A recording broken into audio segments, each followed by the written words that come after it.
In the last segment, we said the word that makes psychology a science is scientific. So where did that science actually come from? Questions about the mind are as old as recorded thought. Plato and Aristotle argued about them, philosophers debated them for centuries.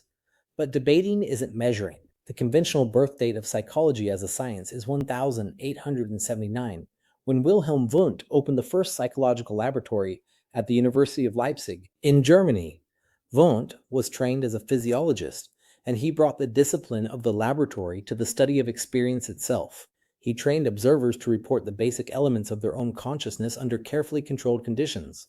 Wundt and his student Edward Titchener called this approach structuralism, the attempt to break consciousness down into its elements, the way a chemist breaks water into hydrogen and oxygen.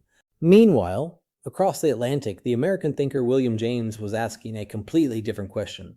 Where Wundt asked what the mind is made of, James asked what the mind does, what purpose its processes serve. His approach, functionalism, was shaped by Darwin's theory of evolution.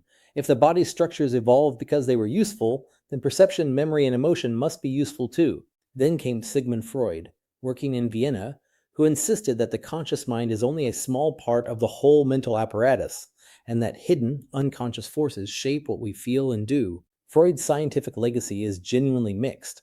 Many of his specific claims can't really be tested, but his core insight survived.